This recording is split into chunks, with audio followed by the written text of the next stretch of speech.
Bonjour à tous, très ravi de vous retrouver pour cette édition de la mi-journée. Tout de suite, les titres.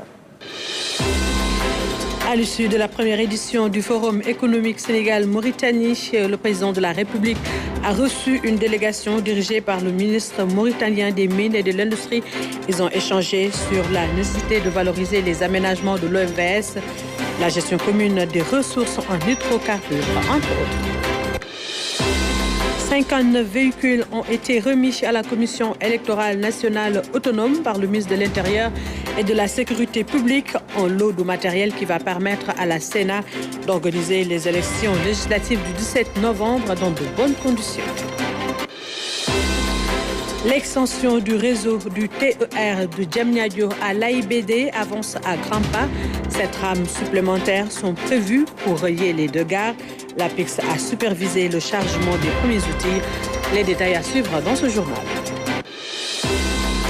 Rentrée scolaire 2024-2025 à Kaolack, plus d'une vingtaine d'établissements scolaires sont touchés par les inondations. Autorités éducatives et administratives mettent les bouchées doubles pour l'ouverture des classes le 7 octobre. En CRD s'est tenu dans ce sens.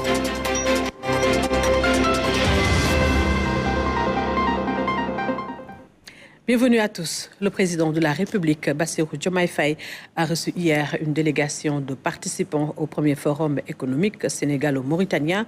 L'occasion d'aborder l'importance de ce forum dans l'intensification des échanges entre les deux pays. Voici le ministre mauritanien des Mines et de l'Industrie, Tidjani Thiam, au micro de Aboubakry Kane. Nous avons été honorés d'être reçus par son Excellence le président de la République, malgré son agenda chargé. Comme vous le savez, il rentre dans un long voyage, mais il a tenu à nous recevoir. Cela dénote de l'importance qu'il accorde à nos deux pays, la relation que nous avons ensemble. Donc, nous sommes ici dans un cadre du premier forum économique organisé entre la République du Sénégal et la République islamique de Mauritanie. Comme nous savons, nos deux pays ne sont pas simplement des voisins, c'est une seule et même famille qui partage beaucoup de choses ensemble. Des traditions, une histoire commune qui nous lie, qui dépasse les frontières. Donc ce premier forum économique reflète une émergence économique qui est amplifiée par la vision commune de nos deux présidents. Donc nous pensons que nous avons des ressources abondantes que nous pouvons exploiter ensemble pour que cela soit fructueux à nos populations. Nous avons échangé sur la nécessité, par exemple, de valoriser les aménagements mis en œuvre par l'OMVS qui pourront être bénéfiques pour les populations en place et explorer davantage tout ce que nous pouvons explorer ensemble. Aujourd'hui, nous partageons notre ressource en hydrocarbures en toute hauteur et responsabilité. Donc je pense que c'est un exemple frappant que nous pouvons suivre. La réalisation du pont entre le Sénégal et la Mauritanie va faciliter aussi nos échanges commerciaux. Les élections législatives anticipées du 17 novembre se préparent. Après la clôture des dépôts de candidature, le ministre de l'Intérieur a remis à la Commission électorale nationale autonome un lot de 59 véhicules, du matériel roulant qui va permettre à la Sénat et à ses démembrements de travailler dans de meilleures conditions. Moukal Soumsal. Des véhicules flambant neufs destinés à la Commission électorale nationale autonome, le bras technique de l'organisation des élections du 17 novembre prochain. Ça faisait partie des recommandations du président de la Sénat après les dernières élections. Et ça faisait 12 ans qu'on attendait cela. Cela aussi rétribue en quelque sorte à sa juste valeur le dévouement d'hommes de grande valeur qui sont à la Sénat. Je suis persuadé que ces véhicules vont les aider à conduire leur mission dans les meilleures conditions. Je suis aussi persuadé qu'ils en feront le meilleur usage possible. Une logistique importante qui renseigne sur la volonté des autorités de tenir les élections législatives dans les meilleures conditions. C'est un investissement significatif qui traduit parfaitement notre profond désir et notre engagement à conduire et à organiser des élections les plus démocratiques possibles et les plus transparentes possibles. et dans les meilleures conditions possibles pour nos partenaires de la Sénat. Ce lot de 59 véhicules sera réparti entre la Sénat et ses démembrements, les 46 SEDA. Pour rappel, la Sénat contrôle et supervise l'ensemble des opérations électorales. Et je vous le disais dans les titres, le train express régional va prochainement relier la gare emblématique de Diamniadio à l'aéroport international Blaise Diagne de Diass pour l'extension du réseau sur 19 km. 7 rames supplémentaires sont prévues. L'APIX a supervisé le chargement des premiers outils. Le chantier déjà en cours devrait s'achever dans 6 mois. Papa Babacar Ndour. C'est une étape majeure dans l'extension du train express régional. Sur le site du constructeur français Alstom CAF, une délégation de l'APIX a supervisé le chargement de la première rame destinée à l'exploitation de la phase 2 du TER de Diamniadio à l'aéroport international Blaise Diagne. Le projet était sur 2 phases.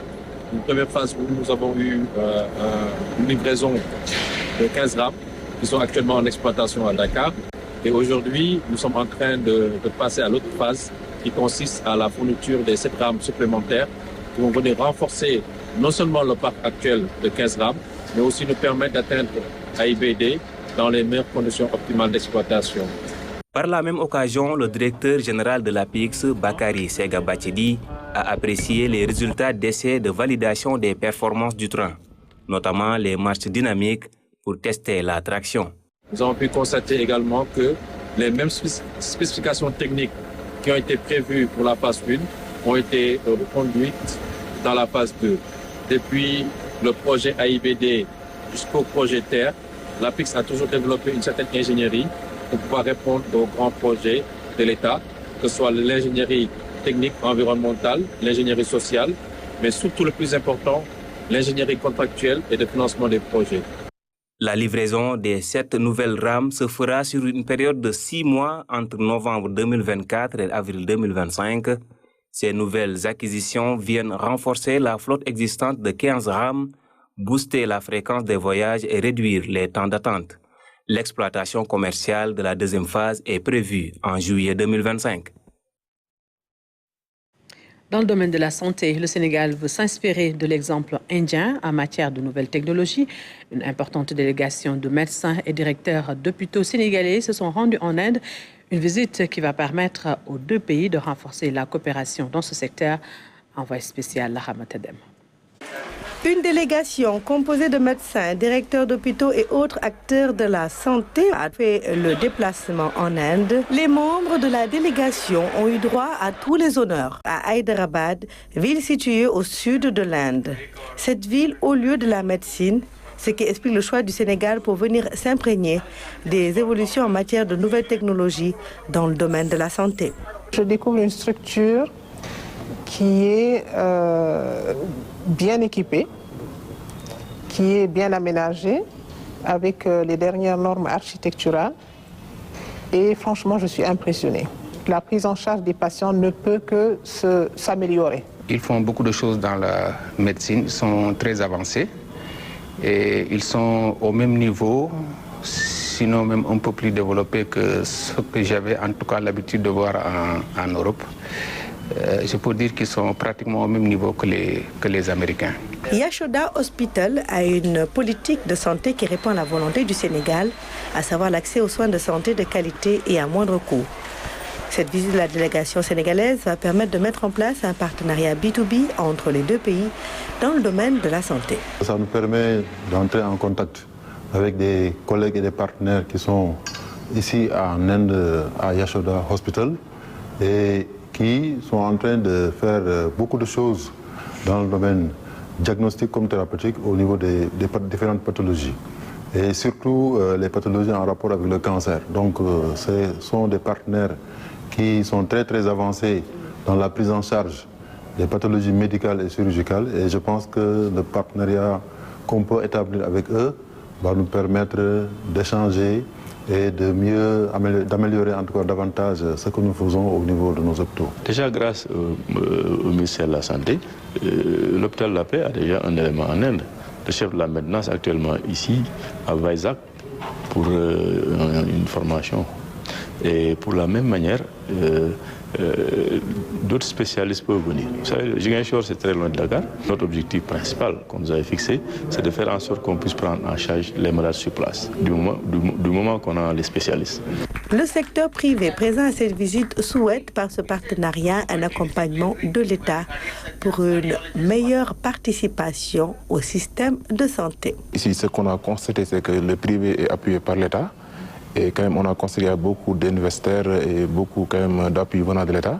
Et nous aussi, on sait que ça doit être faisable. Compte tenu des ressources que nous disposons, le plan technique que nous avons vu, il suffit juste de nous aider par rapport quand même à l'acquisition du matériel, surtout par rapport aux frais médicaux, dédouanement, tout ça. Et là, de nous appuyer et on peut aboutir quand même à ce niveau de développement. L'Inde, qui par cette visite marque le début d'une grande collaboration avec le Sénégal dans le domaine de la santé. Le Sénégal est aujourd'hui plus qu'un partenaire. C'est une très belle collaboration qui nous lie, que ce soit dans les nouvelles technologies, la robotique, entre autres. Yashoda Hospital est prêt à accueillir les médecins sénégalais, quelle que soit la spécialité. En plus de renforcer la coopération entre nos deux États, les médecins sénégalais et indiens comptent échanger leurs expériences et savoir-faire dans de nombreux domaines, précisément dans la transplantation rénale. Retour au Sénégal. Il y a un mois, le Premier ministre Ousmane Sonko annonçait une série de mesures pour réduire les dépenses de l'État. Ces réformes concernent l'administration et selon l'Agence pour l'économie et la maîtrise de l'énergie, il faut une baisse d'au moins 40% chaque année sur la facture des bâtiments publics. L'Agence a donc initié des sessions de formation sur l'économie d'énergie et destinées aux agents de l'administration générale. Fatou Diouf. C'est parce qu'ils jouent un rôle crucial dans les administrations que les DAGE ont été choisis pour être formés sur l'économie d'énergie et la réduction de la facture publique d'électricité. Il s'agit pour l'AME de stimuler la maîtrise de l'énergie et la lutte contre le gaspillage d'électricité dans les bâtiments publics. Il fallait voir comment les mettre à l'échelle pour avoir plus d'impact. Et donc, depuis lors, nous sommes en train d'accélérer la cadence et de voir comment très rapidement déployer ces différentes solutions, autant technologiques que comportementales, auprès des administrations pour gagner très rapidement en efficacité énergétique et avoir quand même une baisse sur la facture de l'État. Le renforcement des capacités de ces acteurs clés de l'administration cadre bien avec la politique de l'État en matière de maîtrise d'énergie. Rien qu'en 2023, la facture s'élevait à 71 milliards de francs CFA. Un changement de comportement s'impose. Ainsi, afin de réduire plus amplement la facture d'électricité de l'État, tout en rationalisant les consommations d'électricité de tous les acteurs pour lutter contre les gaspillages et les abus, il est urgent de mettre à l'échelle les différents projets et programmes dans ce sens en cours de développement avec l'Agence de l'économie et la maîtrise de l'énergie AME. Avec les technologies de pointe, la digitalisation, l'installation des solaires dans les bâtiments publics et les pratiques d'utilisation rationnée de l'énergie, on peut tendre vers une réduction de 10 à 40% de la facture publique d'électricité. Et retour sur la célébration de la Journée internationale de la traduction ce 30 septembre. Occasion d'offrir une fenêtre sur ce métier encore peu exploré chez nous. L'interprète ou le traducteur est pourtant celui qui soulève les barrières linguistiques. L'association sénégalaise a également levé le voile sur les difficultés du secteur. Anaïs Niagno-Mané-Badiane. La Journée internationale de la traduction, qui a lieu chaque année le 30 septembre, vise à reconnaître les contributions inestimables des traducteurs et des interprètes. Une célébration mondiale pour rendre hommage à ceux qui, dans l'ombre, travaillent pour assurer une circulation fluide de l'information au-delà des frontières linguistiques. Le traducteur est un médiateur culturel. Le traducteur est quelqu'un qui lève la barrière linguistique. Protéger la traduction, thème de cette édition, les traducteurs se disent plus que jamais déterminés face aux outils émergents comme l'intelligence artificielle qui peuvent améliorer ou compliquer le travail. Un vrai art, s'il est pratiqué de la façon la plus savante, de la façon la plus experte, telle que la définition du terme le lui confère, ne peut être menacé par une création artificielle. C'est la raison pour laquelle l'ensemble des traducteurs de l'ASTRA, de la FIT et de toutes les associations sœurs se doivent plus que jamais d'accorder le maximum d'intérêt, de respect, de considération à leur profession. L'Association sénégalaise des traducteurs déplore par ailleurs l'inaction de l'État. La traduction est un milieu qui ne bénéficie d'aucune réglementation. Et ça, c'est l'État qui doit le faire. Nous interpellons l'État à passer de l'inaction à l'action, à nous aider à encadrer la profession. L'Association sénégalaise des traducteurs veut ainsi redynamiser et revaloriser la profession, un métier qui facilite la communication dans un monde de plus en plus interconnecté. Voilà la journée internationale de la tradition célébrée hier, 30 septembre 2024, et nous en venons à présent à l'actualité dans les régions.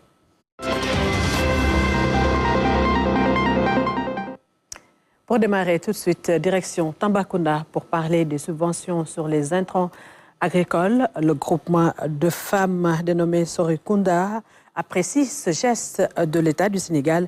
Elles ont pu emblaver plus d'une 50aine d'hectares de terre. On en parle avec Thiorodia. Des champs de coton, de maïs et d'arachide à perte de vue. Nous sommes dans les périmètres agricoles du groupement de femmes de Sorikunda. Grâce à leurs engagements, elles ne cessent de bénéficier du soutien et de l'accompagnement des partenaires en intrants agricoles. Je remercie Agrobédare, vraiment qui ont tout fait en donnant des semences de maïs depuis maintenant plus de 3 ans. L'engrais, le triple 15. La Flagis aussi, ils ont donné ça. Parce que le déclic, c'était en fait ça. C'était de se battre de telle sorte qu'aujourd'hui, que les jeunes et les femmes puissent retourner vers la terre. Donc, et nous pensons qu'aujourd'hui, les politiques agricoles de l'État sont en train d'être mises en œuvre par les organisations. Cette année, ces femmes ont emblavé plus de 56 hectares de terre. Depuis 3 ans, elles ont opté pour la diversification, mais l'absence de tracteurs freine certaines de leurs ambitions. Pratiquement dans la zone de Neteboul, il n'y a pas de tracteur. Nous constatons, ça c'est un constat que j'ai fait, nous constatons, même les subventions que l'État a fait, les tracteurs qu'on amène dans le département, peut-être que Neteboul n'est pas servi. Le retard est acquis à travers le tracteur. Parce que les tracteurs, pour qu'on ait les tracteurs, on amène les tracteurs de la Gambie. Ces gens-là, il faut qu'ils finissent de labourer pour qu'ils puissent nous donner des tracteurs. Je pense que l'impact qu'il y a aujourd'hui, tous ces jeunes qui sont là, c'est des étudiants, c'est des élèves sortant des centres de formation et c'est des jeunes sans profession en réalité. Et c'est des jeunes aussi qui ont compris que seule l'agriculture peut régler le problème du développement socio-économique. Avant, seuls les hommes pouvaient disposer de la terre dans cette zone pour cultiver. Maintenant, les jeunes et les femmes sont en train de relever le défi dans tous les domaines de l'agriculture, en hivernage comme en contre-saison. Parlons à présent des préparatifs de la rentrée scolaire 2024-2025. À Kaolack, les inondations ont touché des écoles alors que la rentrée scolaire est prévue dans moins d'une semaine. Au moins 20 établissements sont concernés, mais les sapeurs-pompiers et le service d'hygiène se sont mobilisés pour nettoyer les lieux avant le 7 octobre. Et c'est Salusek qui nous fait le point. C'est le même décor dans plus d'une vingtaine d'établissements scolaires dans la commune de Kaolack. Ici, les inondations ont eu des impacts négatifs. Il existe 24 établissements aujourd'hui gagnés par le phénomène des inondations. Les sapeurs-pompiers sont à pied d'œuvre et ils nous ont donné la garantie et l'assurance que tous ces établissements seront libérés des eaux rapidement d'ici le 3, sauf imprévu, à savoir s'il y a donc une chute importante de pluie. Nous avons également instruit la brigade régionale d'hygiène en rapport avec les collectivités territoriales de mettre en œuvre les diligences nécessaires pour veiller à la désinfection et la désinsectisation des établissements scolaires. Dans cette dynamique, une implication totale des acteurs communautaires est demandée pour la réussite de la journée citoyenne dédiée au nettoiement des établissements scolaires. Nous allons mobiliser l'ensemble des structures étatiques qui œuvrent dans le cadre de l'assainissement et du nettoiement. Mais au-delà également, tous les jeunes du programme Khoyundawi également seront mis à contribution. Mais nous insisterons surtout, et c'est un appel que nous lançons en direction de la communauté pour leur dire que l'école, c'est une affaire de la communauté. Et véritablement, pour ce qui est des travaux de désherbage, nous osons véritablement compter sur l'implication, la mobilisation d'abord et l'implication donc des mouvements de jeunes et des mouvements sportifs pour prendre en charge donc cet aspect-là. Ce CRD a permis de formuler des recommandations concernant le déficit du personnel estimé à 152 enseignants. Pour 2024-2025, l'IA de Kaolack a présenté ses projections. 50% de taux de réussite au baccalauréat, 70% de taux de réussite au brevet de fin d'études moyennes et enfin 65% de taux de réussite au CFE. On s'est inspiré sur les tendances obtenues en termes de résultats pendant les 3 à 4 dernières années. À l'issue de ce CRD, le gouverneur a demandé aux acteurs d'œuvrer dans le sens de démarrer les cours le jour de la rentrée. Et voilà, c'était tout pour cette édition de la mi-journée. Merci à vous de l'avoir suivi. Retrouvez tout à l'heure Adjaratou Ramoboy pour l'édition Wolof. Bon après-midi à tous.